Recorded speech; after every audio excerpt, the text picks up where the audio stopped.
that first day of anxiety, panic attack. I know the first one. Damn. I'll never forget it. It was the worst fucking experience ever. Really? I mean, I'm laying there like nothing's really bothering me. I'm 17 years old, whatever, listening to Iron Maiden and Scorpions and Priest and Yeah. laying on a fucking blanket on the floor at his house, and all of a sudden it goes, and I'm like, what the fuck is this? You know, out of nowhere, dude. Like, I'm going to sleep, and adrenaline, and I'm like, what the fuck? I'm like, holy shit. And then I'm like, holy shit, you know, that felt like I was gonna have a heart attack or something, and it goes away. Like, holy shit, that was weird, man. I go lay back down within a minute. Again, I'm like, holy shit, dude, I'm gonna throw up. You know, like, freaked out. Go to the bathroom, I'm like at the toilet. You know, like, I must be getting ready to throw up. Nothing happens. I'm like, legs are wobbly, you know, I'm all fucked up. Go back, lay down, laying there. I'm like, now I'm wide awake. You know, what the fuck just happened twice in 3 minutes?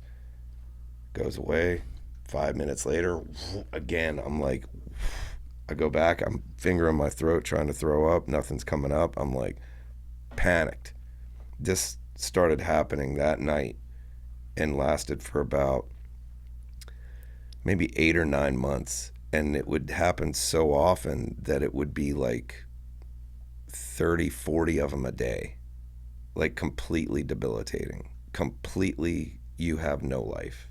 And so I'm like, I'm not in a real band yet. I'm like Yeah. jamming, you know, cover songs with my friend and, you know, drums and guitar, no singing, no bass player.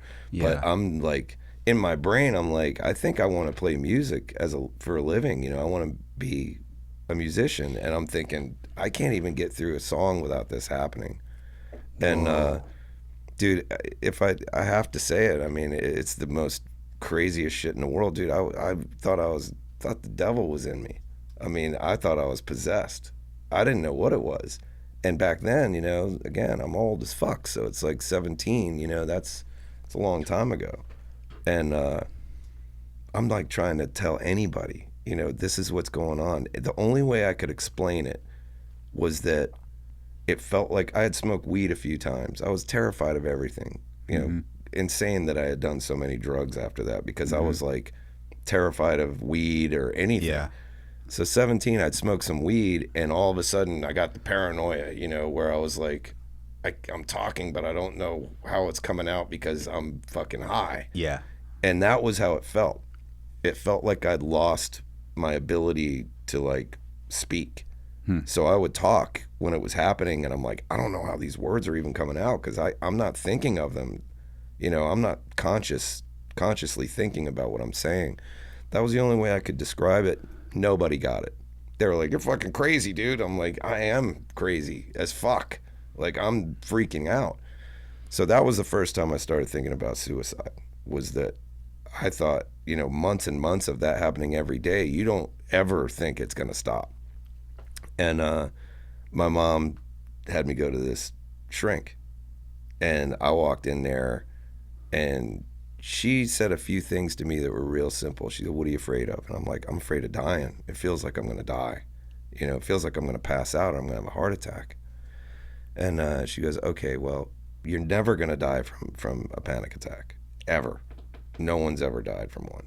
And I'm like, never. She goes, never. And whether it was true or not, which I think it is true, at 17, I was like, I can't die from it. She goes, can't die from it. I'm like, 100%. She goes, not a chance. She goes, you know, you have to fight it. You have to be angry with it. You know, almost roll your eyes when it comes, like, oh, fuck, here it is. You know, and that's how I treated it.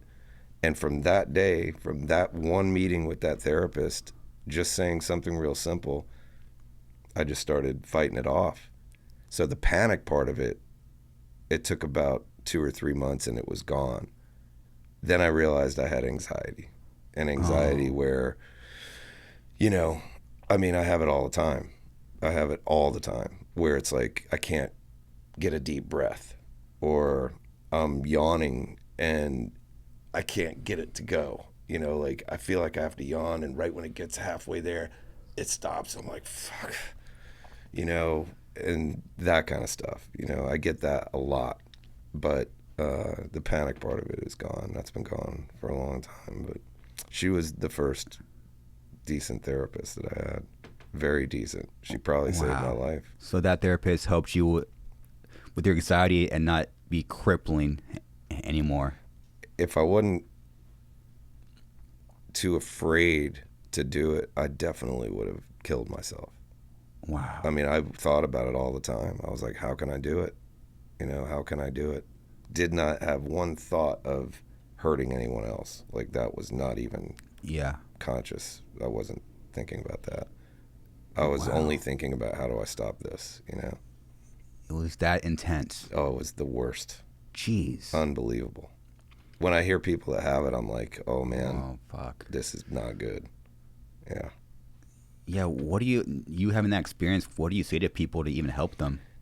I mean, I say you can't die from it. You know, I say, and then I'm thinking, you know, was she even telling the truth? You know, I mean, maybe you can, you know, but that's what I just tell them. You know, dude, it's a wiring issue up there that, you know, nothing really needs to trigger it. Everyone usually blames it on stress and stuff. I'm like, I'm telling you right now, I had zero to do with that. Yeah. I'm 17, man. I had no stress. Wow. Yeah. So, yeah, it's a bummer. And when that stuff starts creeping in on people, it's. I know somebody in a band that had it real bad, and and I won't say who it was, but they were having a really, really hard time with it and canceling shows and unable to perform, you know, and terrified and going to doctors every day, you know, because like, you know, they'd say nothing's wrong with you. They're like, you're fired, fuck you, next, you know, next doctor, you know, and then you go to like 10 or 11 of those guys. They're like, dude, we've run it all, you know, it's all good. Give me a neurologist. Something's not right up here, you know, everything's good. You know, you think it's gotta be something, you know, but it's not there. Wow.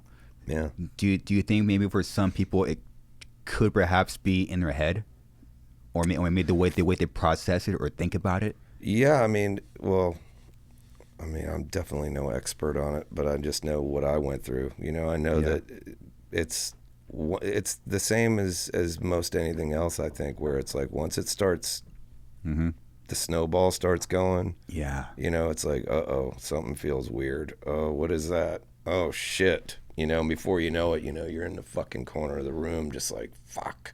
Jeez, you know, man. when really it could be like, I would do it, which would be like, fuck me. All right. Well, be done in a minute. And it's done. Well, as simple as that sounds, I mean, it seems for you it worked. Yeah, I mean, again, it's like the main question is, what are you afraid of? You know, I mean, that's ultimately, you know, obviously there's something that's bothering you that you're afraid of because you're panicking out. So what is it? And it's like, for me, it was, I'm afraid of passing out. I think I'm going to pass out and die. You know, like, ain't going to happen.